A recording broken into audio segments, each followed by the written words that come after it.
Hello YouTubers, welcome to my channel for the novice, TamiyaTruckBuilding.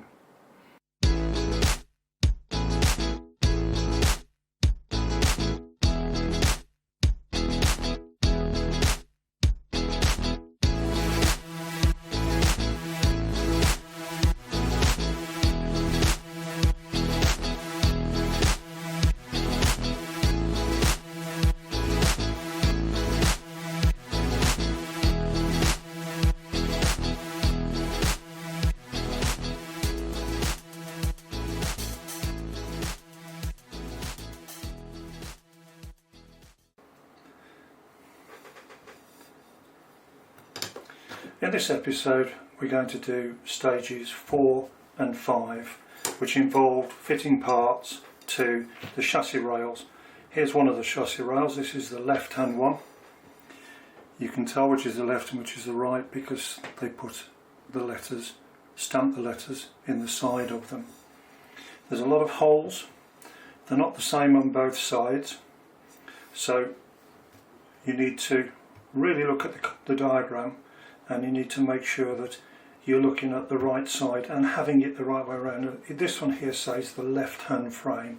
This is the left hand frame, so do the holes look the same along the top of there? 1, 2, 3, 1, 1, 2, 3, 1. Yes, if it was the other way around there's no holes, so we know that that's the correct way around.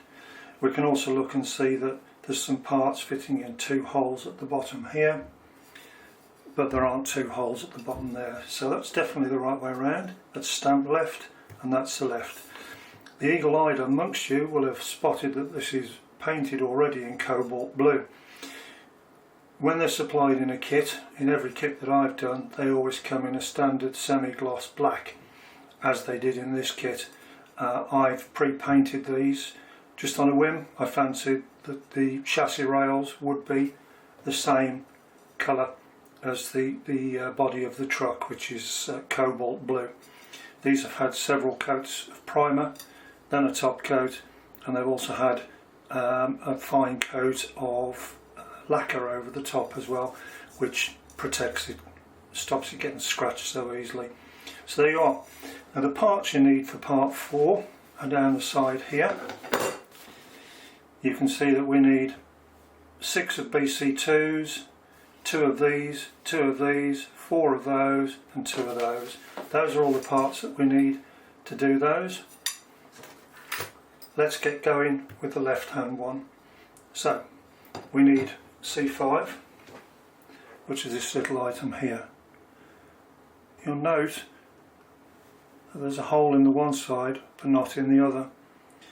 The diagram clearly shows that the hole faces towards the bar, so that will go on there like that. On the outside of it we're going to have an L2, which is that. Then we're going to have 2 of these, starting with that one on the inside and that one on the outside. The whole point of that is it leaves a gap there, which is where your leaf spring is going to go through. So that's why it's called a stay, suspension stay. So those 2 will go like that, and then onto there. And to do that, 2 screws. So let's pop the screws in.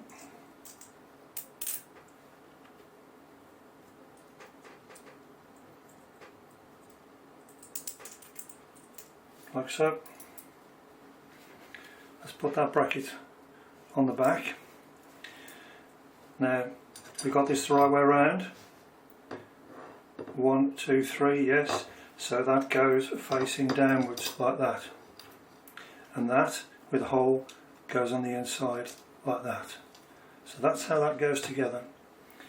Grab a large screwdriver.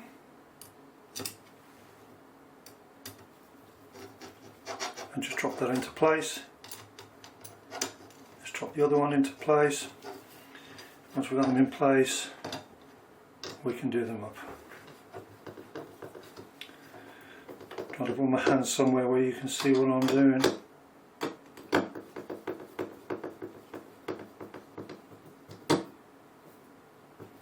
You know, when you've got it done up, it'll go a little bit more solid. And there you are, done up. So that is that piece done there. We now need to put this main suspension stay part on, which is this piece here. Now this piece goes the other way up and it goes there, and it is held on with two of these little screws. According to the diagram, there's no need for any thread lock on them, so we're just going to go straight ahead, put a screw in the hole. Let's see if I can do it. Come here.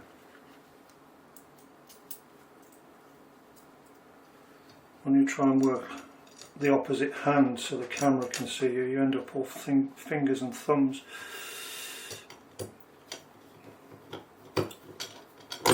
Oops, a daisy. Let's try again.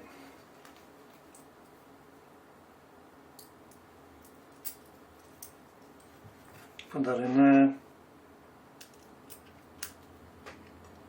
Grab the screw on the hole. Having a bit of fun with this one, aren't we? There we go. A bit of patience is required sometimes with some of these things. You know, even when you're completely able-bodied, as I am, there still are times when you're chasing screws around. You don't quite get them where you want. It's just part of the fun. It doesn't bother me. There we go. I never use power tools, by the way, because I can never be certain how much torque you put on these. You can't beat the feel of knowing when something is done up tight and when it's not. That's it, done up tight. So if we now look at that picture there, you'll see that we have that in place. Now the other side requires exactly the same, plus it also has a little bracket underneath, which is for the rod for the gear shaft. Now I've already assembled the other side, and it's exactly the same as this one. This will be the right hand side, so this will be the down and this will be the up, and there's that extra bracket that I talked about. When the gear shift servo is in place, there's a little rod that goes through there, so that stay, if you like, just holds that in place. So as we do, compare them with the diagram. That is stage 4 done. I've just turned the page now for stage 5, which is going to be the next one we look at. And as you can see here, we've got the two chassis rails with the parts that we fitted in stage 4. And what we're going to be required to do here is fit the two halves together, complete with the servo, a front mounting plate, the rear mounting section that we built before, and a few other little odds and bobs that go in the middle. So what we'll have at the end of stage 5 is the outline, or the frame if you like, of our truck. So I'm just going to get the parts now necessary to build this.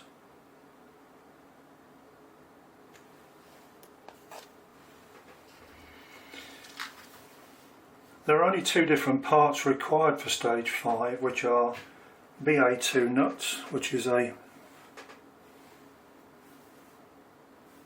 lock nut, and BC1, which is your standard 3x8 screw.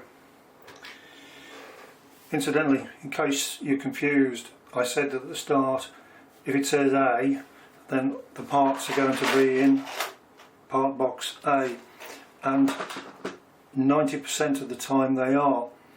If there is a particular item that is used a great deal within a section or a whole area, and there are therefore a lot of them, they may be in a different box, as is the case here.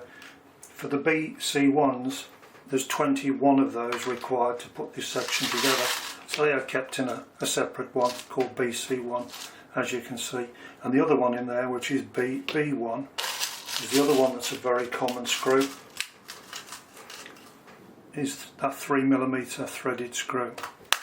So that's why you've got an A and a BC and a BB. So there's all of our screws, everything that we need. The other thing we're going to need for this is going to be the shift servo. So that's the one marked gears. So just have a look for that.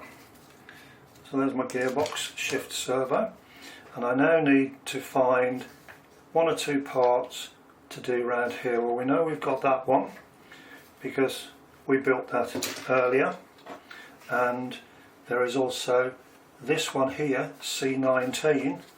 Now C19 we built in section 3. That is C19. You may recall we put 2 captive nuts in the back.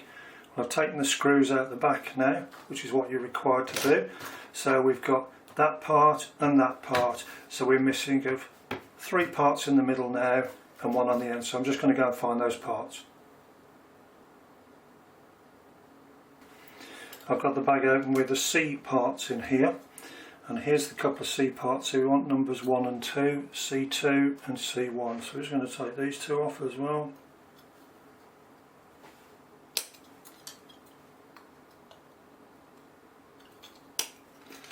That's the one. There's the other one.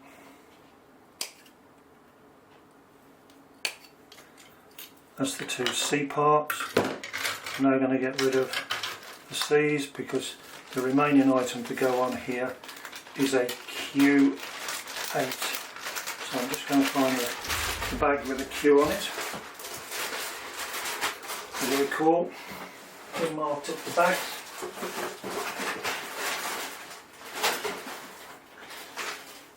To make life just that little bit easier. H and Q. So Q looks like it's a tank of some sort. Well, that looks like a tank.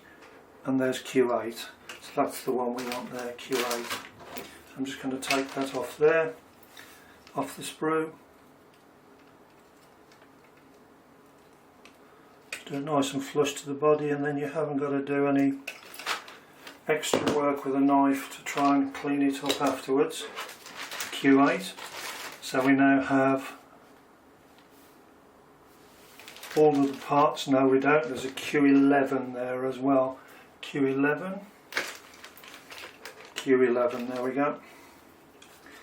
You see, just when you think you've got them all, you miss one. Check, check, check. That's what it's all about. That's all the parts. Let's get building. Now here's an interesting thing. Sometimes you'll find that there is a sub picture. There's one there. As we go through the manual, there's one there as well. There's another one here. And what they're effectively saying is that you have to do that first before you put it in place there. You can probably see that there's an arrow there. And what we've got to do here with this item C1 is we've got to put those 2 lock nuts in the ends of that one before we go and put it in there. Obviously, if you ignore that bit and go and assemble it together, you're then going to take it apart again to put these nuts in. So one of the things you could do is you could highlight those so that you don't miss them, but really it just reinforces what I say, that you need to study the manual and you really need to look at the picture first before you start getting hands on, because if you're not careful you'll rush into it with your excitement and you'll do something wrong and you'll end up doing it again. And believe you me, I've done that a few times, so I'm talking from experience. So anyway, let's just do this one first, which is the C1. Now that's the C1, and as you'll notice it's got holes in either end, and the purpose of those holes is for these 2 nuts, which go in, as you can see on the picture there, that way. Can't really show that very easily to the camera, but there you go. Typical Tamiya. It's a lovely fit. It's nice and tight. It's like a press fit, but not too difficult. We just push that in so it's flush. You can see that's flush there. I'm going to do exactly the same with the one over this side as well. There we go, that's in position, and push it in tight. So now we've done that and we can do that. Let's start assembling just on the one side of the rail first. That's the important bit. Again, let's sort out which is left and right. Now this is the right hand one, and I'm going to start with the right hand one, which is this one here. Now pop it down, put your parts next to it that you need to do. There's that one, there's going to be the gearbox servo, that's going to go in there. Then we're going to have that one's going in, that one's going in, that one's going in, and that one's going in, all in that order. So what I'm going to do now is I'm just going to assemble all of these, and I'll probably just speed the film up just a little bit so that it doesn't take ages.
Okay, I'm happy that I've got all of the parts on here correctly in the right order and the right way around. Did put that one on the wrong way around. Does good to check the diagram, turned it round. You'll notice that I've left several of these loose. There's a good reason for that, is that put the other rail on first, and then what we'll do then is we'll put it on the flat and then do the screws up, so that we don't end up with a twisted chassis in the same way as you would do with any modern vehicle of any sort. The only way the thing will perform properly in a straight line truly will be if the chassis is straight. It would be very easy to do up some of these screws, and then when you put the other side on, it's just slightly distorted. So that's why they're left loose. Just do them up nearly all the way in, but not all the way in. Put the other side on. Once you've done that, then you can tidy them up. So I'm now going to put the other side on.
I'm pleased that we've got it all where we want it to go now.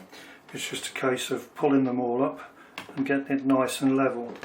You'll note that there is no screw in there and no screw in there.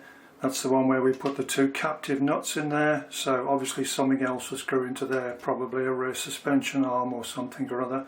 Don't know at this stage. Let's get it flat and let's start doing up some of these screws.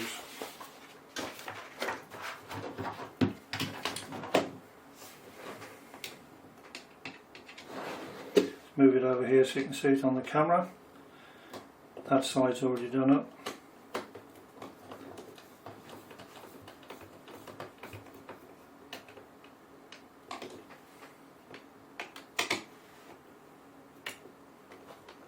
That side's done up. I'm working across myself here just so that you can see on the camera. It's a little bit awkward. I'll turn that a bit round there so we can do those again. So again, we're just checking that it's nice and flat.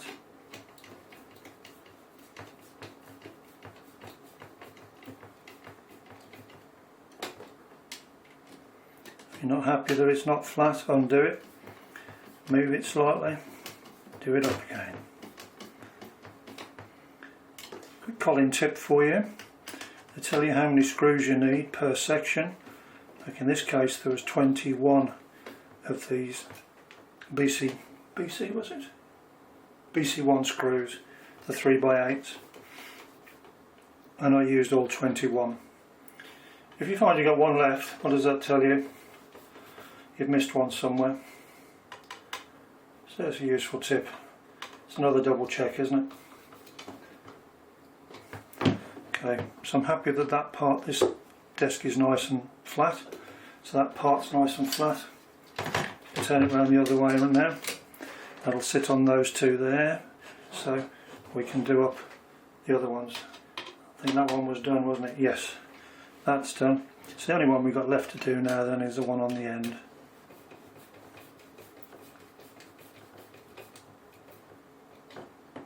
Again, you'll know when you've got to the bottom of the screw hole because your screwdriver will suddenly go a little bit tight on you. When it does, that's far enough. You're only doing self-tappers into plastic. You don't want to screw them up and strip the hole out, because if you do, you're pretty much going to find it very difficult to hold that in future. Last one. And there we are. There's the shift servo in place, and there's that arm I talked about, where you will have an arm runs from there and it's guided through there. That is the end of stage 5. Well, that's it for this episode, YouTubers. Don't forget to hit the like and subscribe buttons. I'll be back again soon with part 5. Bye for now.